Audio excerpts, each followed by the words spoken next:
आम्ही गावी आलो त्या दिवशीची संध्याकाळची ही क्लिप आहे. तर सुनांनी संध्याकाळीच रांगोळी काढलेली, कारण लहान मुलं असल्यामुळं त्यांना सकाळी खूप गडबड होते आणि मुलांच्यामधून तेवढं करायला पण जमत नाही.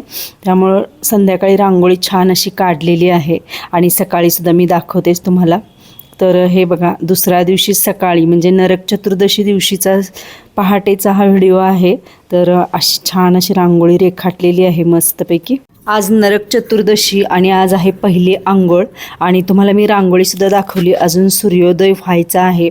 थोडंसं असं तांबडं फुटणं वगैरे म्हणतात ना, तर तशा पद्धतीचं हे वातावरण आहे. म्हटलं चला तुम्हालासुद्धा शेताकडची थोडीशी झलक द्यावी. आणि आता मी आवरण्यासाठी वरती आलेले आहे.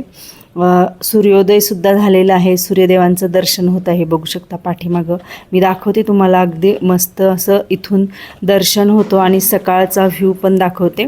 एव्हाना सगळेजण आता देवाला पण गेलेले आहेत आणि काहीसा अशा पद्धतीचं बघा, नारळाची झाडं वगैरे आणि त्यामधूनच सूर्य डकावत आहे.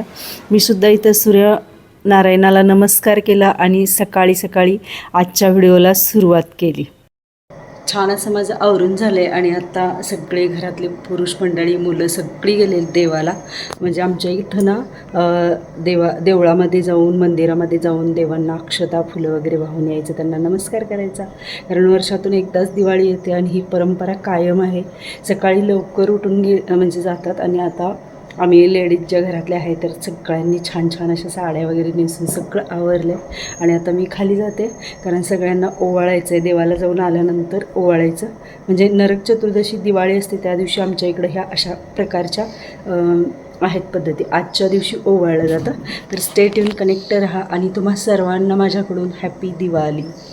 माझं आवरल्यानंतर आता मी खाली निघाले, कारण थोड्याच वेळात देवाला गेलेली मंडळी सगळी घरी परत येतील आणि त्यांच्या औक्षणाची वगैरे तयारी करायची आहे.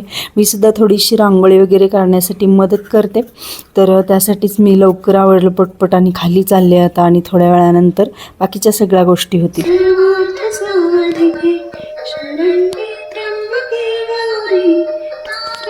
रांगोळी काढून झाली आणि त्यानंतर अंगणामध्ये गवळणी कशा घातलेल्या आहेत हे सुद्धा बघा.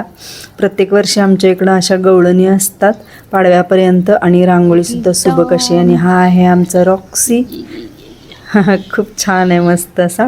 आरतीचं ताटसुद्धा सजलेलं आहे आणि इथं ना फराळाच्या ताटाबरोबरच आमच्या इकडं शेवया आणि भात असतो. छान असं आमचं ओवाळून वगैरे झालंय. आता तुळशीची पूजा करणार आहे मी. पूजा करणार आहे आता. देवांना नमस्कार केला, सगळ्यांचं औक्षण झालं, ओवाळून झालं सगळ्यांना. आणि आता यानंतर तुळशीची पूजा करायची, गोठ्यामधल्या गाईची पूजा करायची. बघ ना किती सुंदर काढली रांगोळी. गोठ्यासमोर सुद्धा खूप सुंदर अशी ठिपक्यांची रांगोळी काढलेली आहे, अप्रतिम. सगळ्यांचं औक्षण वगैरे झालं. आम्ही सुद्धा देवघरामध्ये नमस्कार वगैरे केला आणि त्यानंतर तुळशीची पूजा झाली. आता वारी आहे ती म्हणजे गोठ्यामध्ये गाईची पूजा करायची. गाईची पूजा म्हणजे 33 कोटी देवांची पूजा आणि नमस्कार केल्यासारखंच आहे. गाईची पूजा करायची आता. तुळशीची पूजा झाली, गवळणींची पूजा झाली, आता गाईची पूजा करायची. चला चला, मारतंय ते. अशा पद्धतीनं आमच्या घरी दिवाळीचा सण साजरा केला जातो. अगदी ना गाईवरांची सुद्धा पूजा केली जाते आणि पाडव्या दिवशी उकिरड्याची पूजा केली जाते. उकिरड्याचं सुद्धा पांग फिटतं पाडव्या दिवशी. ओवाळून वगैरे झालं आहे आणि आत्ता आम्ही इथं शेतामध्ये आलो आहे. गाईची पूजा वगैरे केली, सगळं आवरलं, फराळ केला आणि आता चला. फुलं भरपूर लागलेत रे इकडं. फुलं किती लागलेत.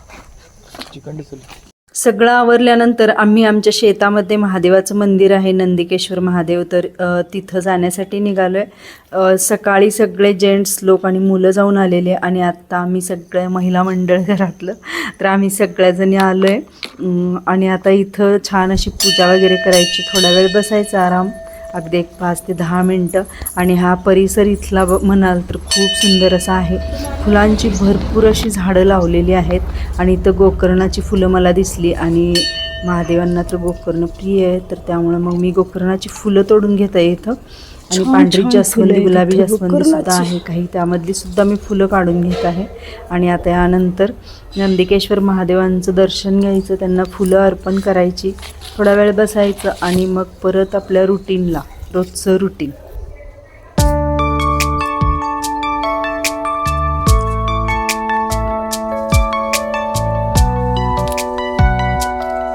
दर्शन झालं आणि थोडा वेळ आम्ही इथंच बसलो. तर असा होता हा नरक चतुर्दशी दिवशीचा व्हिडिओ.